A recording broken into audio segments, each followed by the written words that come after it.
Hello everyone, welcome to my channel where we talk about mangas and sometimes books.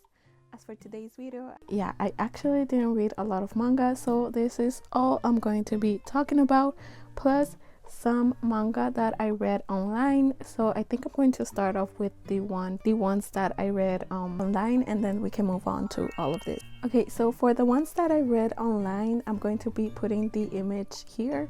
So let's start off with one that I really enjoyed. It's like 15 episodes. You can read it in like one sitting, and it's called Hooked and Cooked. So basically we have a merman and a guy who owns a restaurant where he sells sashimi, I think.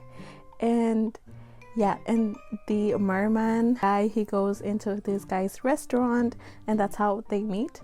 And he goes there because he really likes the sashimi that this guy cooks, and that's how they meet, and that's how their relationship sort of starts. Like I said, it's only 15 episodes long, so there's not a lot for me to talk about, but I do have to say that for it to be 15 episodes, it's a well developed story. I really enjoyed the romantic relationships that develops between these two characters, and I really like the art. I think the art is very beautiful, and I really like the fact that we have a merman. And I just wish we could get more like merman type of stories. And I 100% recommend this one. The other one that I read online, this one is called Offstage Love. We basically follow this guy who, at the beginning of the manga, you see him like he's ready to lose his V card, and so he decides to go to a bar and he lies about his age. And then that's when he meets this other guy, and they kind of hit it off. But then this guy, when they go into this like room to get down and dirty, this guy is like, he's like super nervous. I forgot the name of the main character, guys, but the name of the other guy, his name is K. So K says that let's call him Yuki. That's not his name, but let's call him that for the sake of this. K says that Yuki's like super nervous, and he starts to question him, and he's like, how old are you? And he's like, oh, like I'm this age. And K's like, okay dude, I was about to commit a horrible crime, so no, you need to go home and go back, right? Because at this moment, Yuki is still in high school, and Kei is obviously older than him, so that's why. So nothing happens between them. Years later, Yuki is now an idol, and he is really famous. Then they reunite again because Kei works as a security guard, and his new job is basically to work as the security guard for a very famous idol, and that idol is Yuki, and that's how they meet. The thing is, Yuki, when they had their first meeting, Kei and Yuki's first meeting, Yuki became like a huge fan of Kei because Kei is like very handsome and all of that, and so Yuki asked Kei to like if he could take a picture. And now Yuki has like a ton of merch just from that one picture he took from Kei. And it's very funny because although Yuki is the idol, he is the biggest fan of Kei. And it's a really cute story. It's really wholesome. I've only read the first volume. I think there's another one, and that one is called Offstage Love if I'm not mistaken. And I really wish we could get that one published, like traditionally published here. I feel like it would be amazing, and I really want to own like a physical copy of this manga because it's really cute, it's really wholesome, it's really funny as well. And I really recommend this one. And the last one that I'm going to be talking about is Scent and Sensibility. So this is a Omega verse, and we follow two main characters. One of them is an alpha and the other one is the omega, and basically there's like this whole secret the omega is keeping. And so it's I don't know how to explain this story. It's just that The Omega is the secretary of the Alpha, and the Alpha is like this like rich CEO. And yeah, but like the Alpha has this issue where he cannot like handle the pheromones of others, of other Omegas. Like he gets like fainting, he faints when he smells the scents of Omegas. And so because he is like, he has like to keep up a reputation or whatever, his, I think it's his aunt, forces him to attend like exposure therapies. And the secret is that the secretary is the Omega who is giving this therapy, but obviously the Alpha doesn't know. And yeah, it's like it creates a whole like misunderstanding, and like it's really fun. It's also very explicit, so if you don't like to read very explicit scenes, skip this one. And yeah, I feel like from all those three that I just talked about, I feel like Scent and Sensibility is the most explicit one between all three of them. So yeah, if you don't like to read super explicit scenes, maybe skip this one.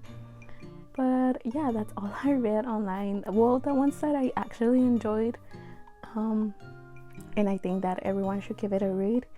Yeah. And now let's get started with this. Okay, I'm going to start off with the ones on top, and these ones are not BL and the rest is BL. So the first one I have here is this one. This is Otaku Vampire Love Bite. This is by Julieta Suzuki, and I think I've talked about this manga a lot. So we basically follow this girl who is a vampire, but she's also an otaku. Her name is Hina.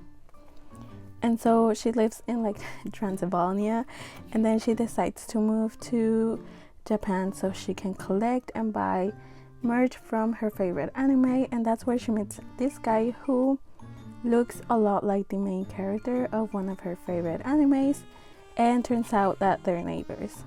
And so basically we are going to see her be day-to-day otaku. We're going to see her try to survive in a world where there's mostly humans, and how she's trying to pass off as a human, at the same time trying to see her watching her be a fangirl and all of that. And at the same time we're going to be getting different vampires being introduced into this story, and their friendship that I'm pretty sure it's going to develop into a relationship, maybe. So yeah, I 100% recommend this one. This is by the same mangaka that did Kami-sama Kiss. So if you like Kami-sama Kiss, I'm pretty sure you're going to like this one. I'm having a lot of fun reading this manga, and yeah, I 100% recommend this one. It's a very fun shoujo. Next up, I have Jonoi Tsukishuki's Happy Hell. So in this one we follow an arranged marriage between two characters that are complete opposite. So Jonoi is this guy and this girl is Mikan. So Jonoi and Mikan are complete opposites. Like Jonoi doesn't want to get married. He doesn't believe in love. And Mikan is a complete opposite because she wants to get married. She wants to find her true love.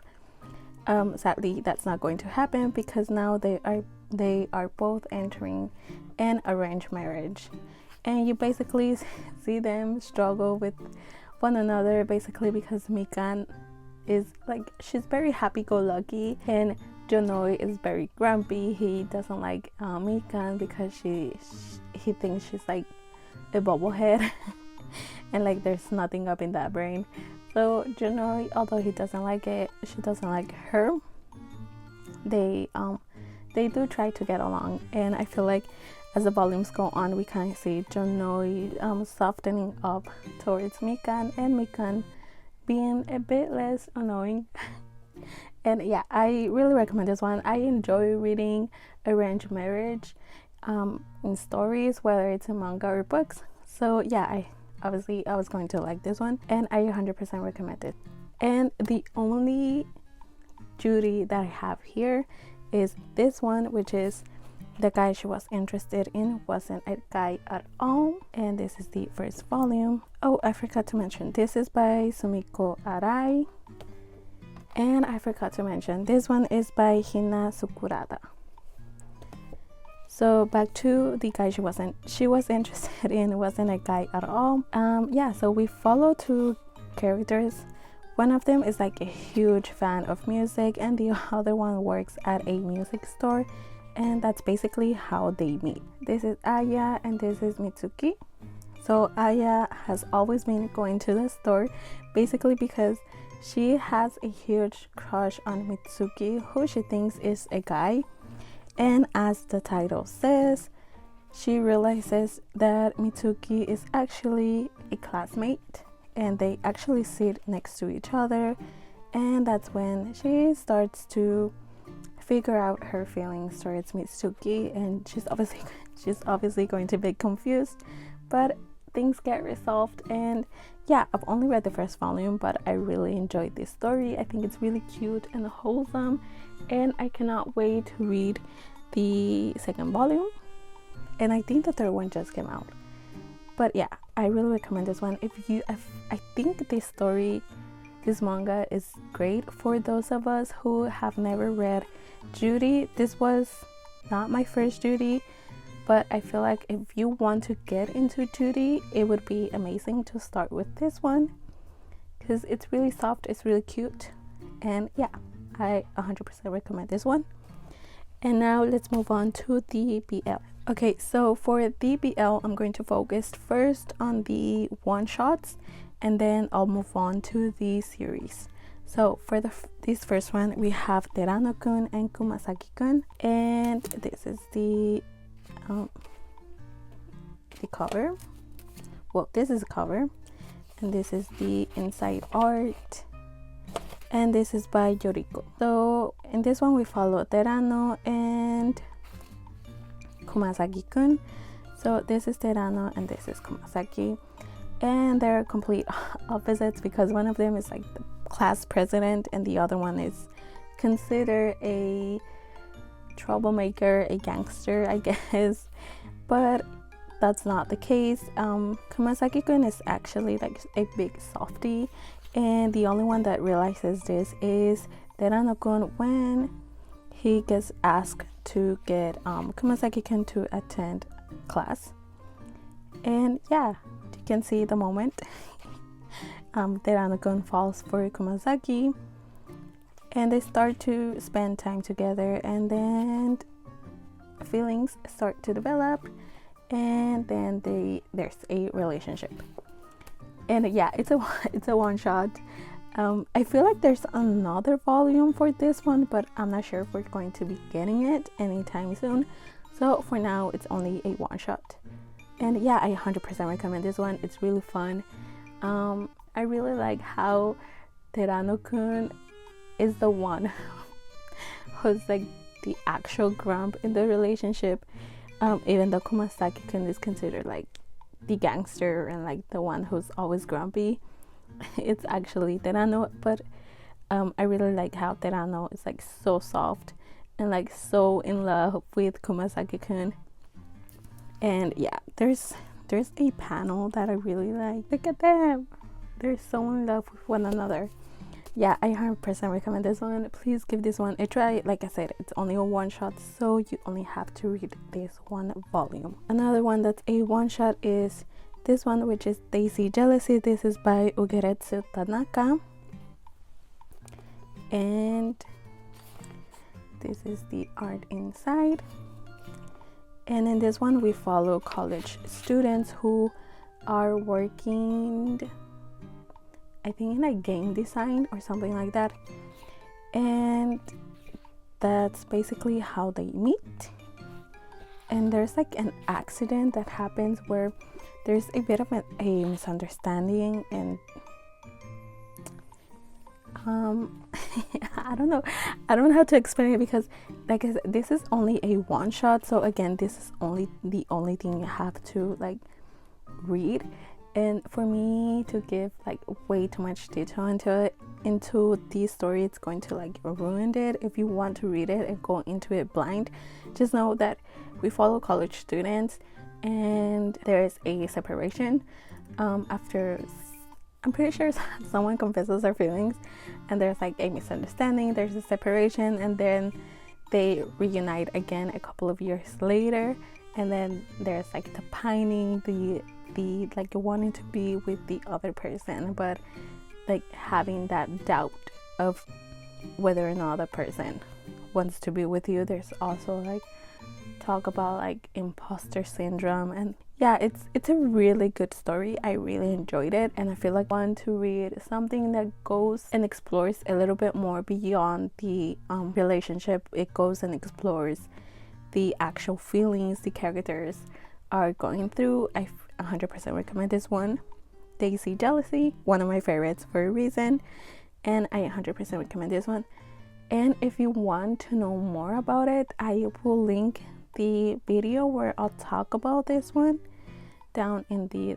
And next up, I read, this is actually not a one shot, this is the second volume to I Didn't Mean to Fall in Love, but because I feel like it was 2024 when I named I Didn't Mean to Fall in Love, the first volume, one of my favorites. Of course, the second volume had to be one of my favorites for last year, and this is I Didn't Mean to Fall in Love, double by Minta Susumaru. Here is the cover, and this one doesn't have any art. So we basically continue to follow the story between Roy and Yoshino, and yeah, it's really cute, and I was really happy that we got to see them again and see how their relationship has progressed from the first volume. And yes, you do have to read I Didn't Mean to Fall in Love, the first one, and then read this one to get a better grasp of the story between the characters. And yeah, I 100% recommend this one. If you have read I Didn't Mean to Fall in Love but wasn't sure if you wanted to get this one, please do. I feel like it wraps and continues the story between these two characters in such a great way. And the next one, this is the last one shot, I think, and this one is Narahama to Be or Not to Be by Scarlett Perico. And we basically follow childhood friends who are trying to figure it out, their next steps after their high school graduation, as well as their feelings for one another. And yeah, it's cute, it's wholesome. I really like Scarlett Perico's stories, and I hope we get more of her catalog. I hope we get more of her mangas. For now, I recommend this one. This one doesn't have any explicit scenes between the characters. So yeah, I recommend this one to anyone who wants to start reading BL, or you want to read something that's not too explicit. It's really cute. And the next ones are series. So this one, well, technically this one only has another volume, so I guess it also counts as a one shot. But this one is Worst Soulmate Ever by Haruta. This one is a Omega verse, and here is the art from inside. And so we basically follow two guys who went to the same high school, but in high school there was like a bit of a misunderstanding, a miscommunication, and ever since, one of them doesn't like the other, like they completely don't tolerate one another.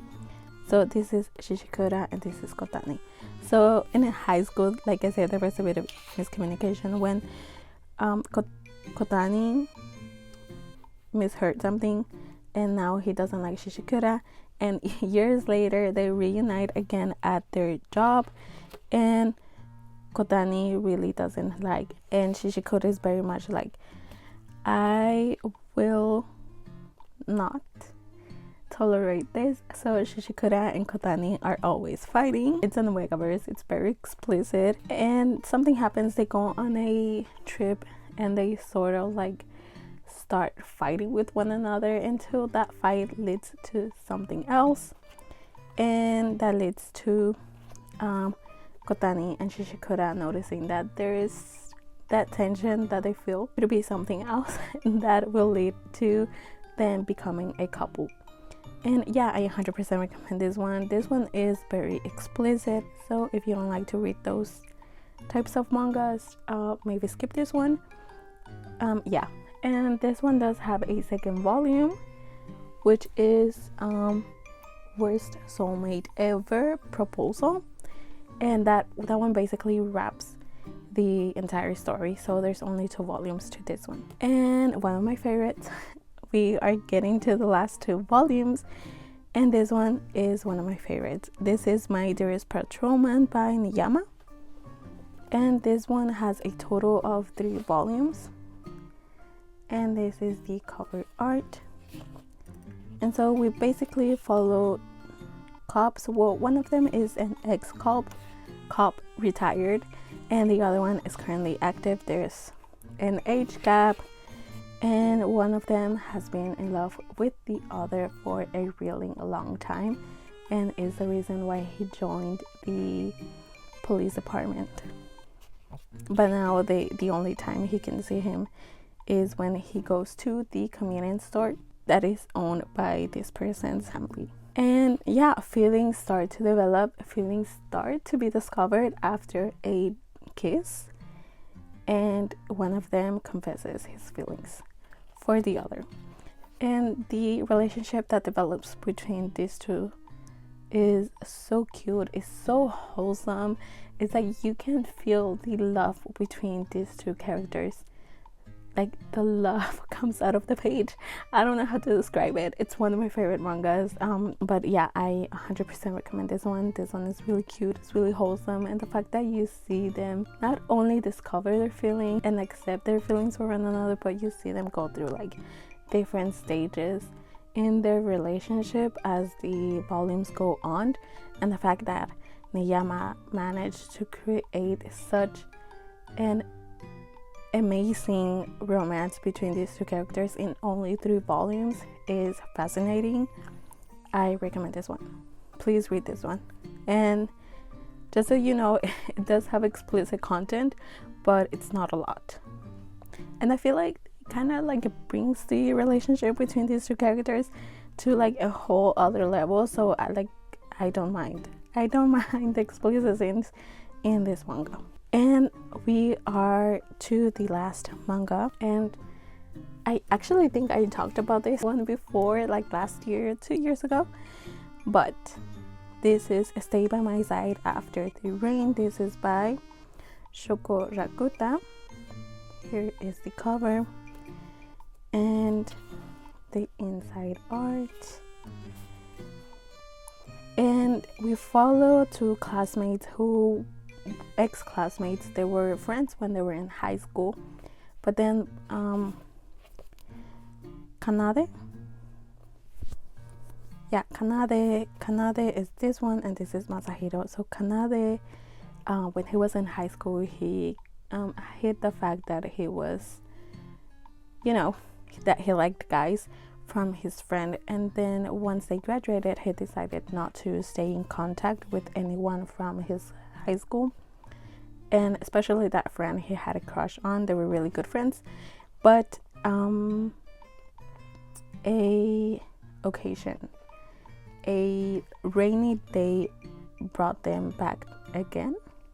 They met when Kanade was trying to get refuge from the rain, and they meet again, and there's like a confession of Kanade confesses that he likes guys, and he expected Masahiro to be like disappointed or like disgusted, but Kanade gets surprised by Masahiro because that's not the reaction. Masahiro is actually like, hey, maybe that entire time in high school I also actually liked you, so how about we give being in a relationship together. And that's how it happens. That's how they start. That's how they reconnect again. And I really like this story. I really enjoy the fact that, again, it's a story that goes beyond the romantic relationship between the characters.